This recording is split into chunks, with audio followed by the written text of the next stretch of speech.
Hi guys, PJ here. Today I'm doing a bit of a fitting product review on this item. This is a Sony DSX-A410 BT and it's sort of an entry-level receiver stereo system. So this particular one does not have a CD player, it's just a receiver, has a USB on it and of course Bluetooth. So we're going to be fitting this in a car. It's actually going in a 2007 Seat Ibiza and we're going to have a look if there's any problems fitting it, how good a quality it is, how well it actually works and does the job. Now the car itself, like I say, this is a bit of a sort of fitting review. Okay, so it's my point of view as a fitter. I do this day in, day out, so it's what I think of it from that perspective.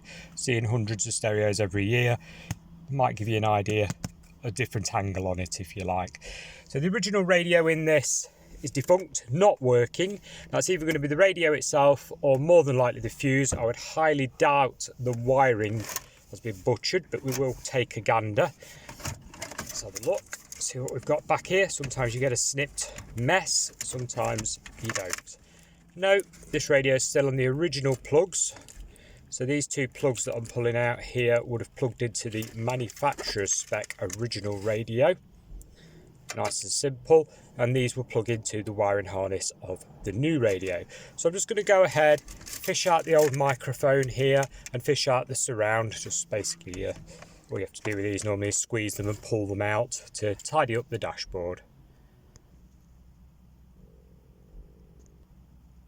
With the radio surround removed and the old cabling removed, we're just left with the factory stuff. Found the aerial connector there tucked down the back, which has already got a little male converter shoved in the end of it, which you will need for an aftermarket radio. These particular cars have a female end on them, so this has got like a little stubby aerial bit shoved in there. Available from most car shops, Amazon, eBay. If you're going to find you need more room on this particular car or a lot of the Volkswagen or that type of series cars, you can pull this bottom tray out. This actually just comes out, so if you just give it a good yank, that'll come out and give you a load of access to get behind it. But if we go back to the radio, let's have a look what we get in the box then, guys. So there we go.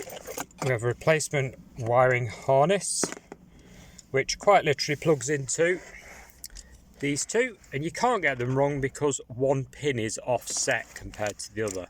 So that one's on its edge, look, and that one's in the middle. So you can't literally plug these into the wrong ones. They literally slide on and click in. Okay, let's pop that to one side.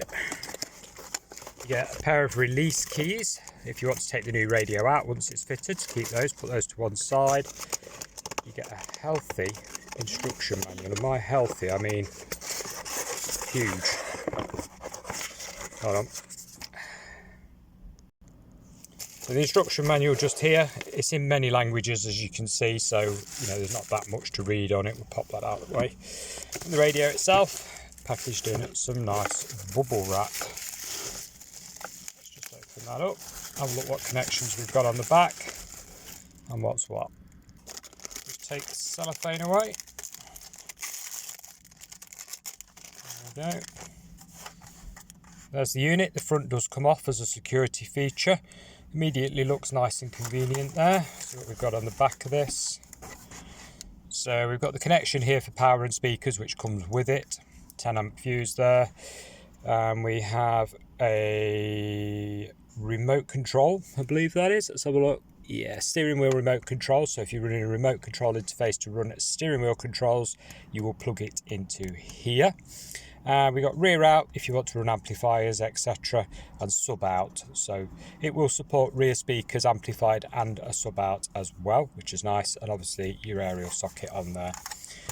First things first, we've got to pop the cage off the unit. Now we do this by basically unclicking the plastic surround like so, and then putting a little screwdriver in and lifting these two bits up, one each side, and sliding the cage off.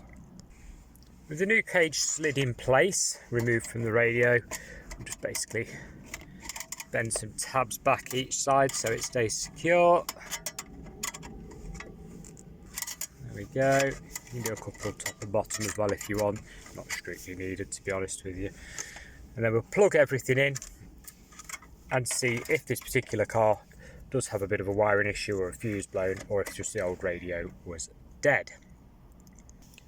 With the radio plugged in, there's your wiring harness clicked in, ignition on, It's still dead as a dodo. So first things first, I will check the fuses for the radio on the car, which will be car specific depending on the fuse box layout of your own car. You'll have to check the little owner's manual that comes with it. So I'm going to go ahead right now, check the fuse and see if that's the problem before delving any deeper. Checking the car's handbook for the correct fuse. We'll have a quick look. Yeah, that's blown. Let's pop a new fuse in there. Should get it all working.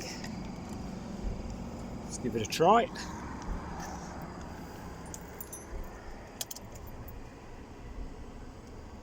There we go. So nice and simple job. Let's get this thing set up and working. So we're gonna... Now I never read the instructions to any of the radios that I'm fitting or any of the other products for that matter. So let's see how easy this one is.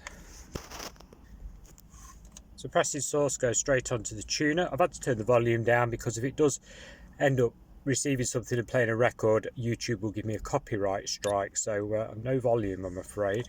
Turn it down. So it's automatically locked onto a radio station. You can press and hold to store. Yeah, there we go. So number 6 now is that one. Where are we? Scan. Yeah, very, very simple to do. Press and hold. Okay, lovely. We have USB. How does this work? There we go, slide across, there's your USB, handy for charging or connecting your phone to, etc. We have a display button, switching over to time and date, which does need setting. What else have we got? Tells you the battery voltage of the car, that's handy. And back to radio again. We've also got an auxiliary in here, 3.5mm jack. That's very handy if you're running like an old style iPod or that type of thing. What else have we got? An extra bass button. Wow, there we go, extra bass. How loud do you want it? Over here we have call, receive and put down. So in other words, if you get an incoming call and you've got your phone Bluetooth to it, tap that and it will receive the call, tap it again to hang up. So we have general, sound, display, Bluetooth, Sony app, so you can run the Sony app on your phone. So set demo off, we don't want that on, that's for shop displays. What else have we got? Set clock, manual. So let's see if it's as simple. Yeah, it really is easy, guys, to work this as. It's about 8 AM at the minute, something like that. 8:38. So that's nice and simple to do. What else have we got then? We're going to set general, we've got clock, turn the annoying beep off, yeah, that'd be a good one. Auto off, as in timer, so it switches itself off. Set AF, TA, traffic announcements, etc. Set your regional, it's all to do with the radio there. Back to demo. So if we go back, is there a back button?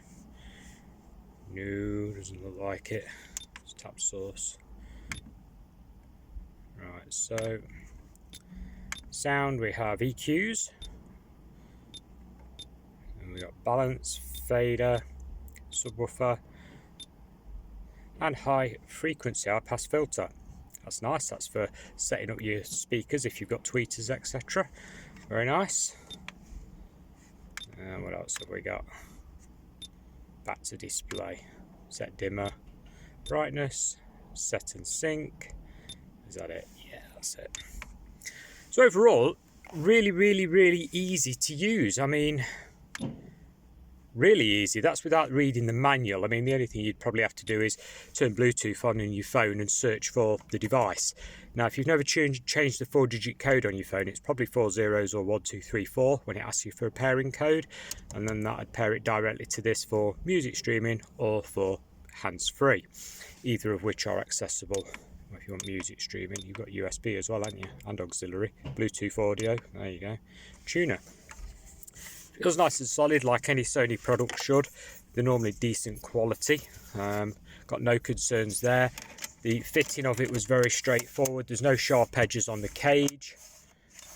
The locking system, as you heard, works straight away.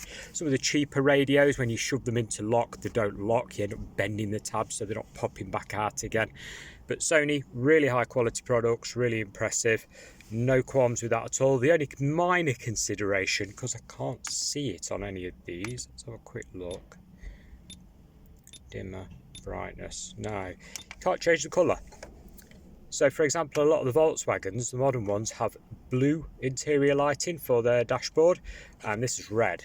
It'd be nice if you could switch it between, say, amber, red and blue. A lot of stereos do that. This one does not. It's fixed on red. Bit of a shame, that. Bit of a letdown.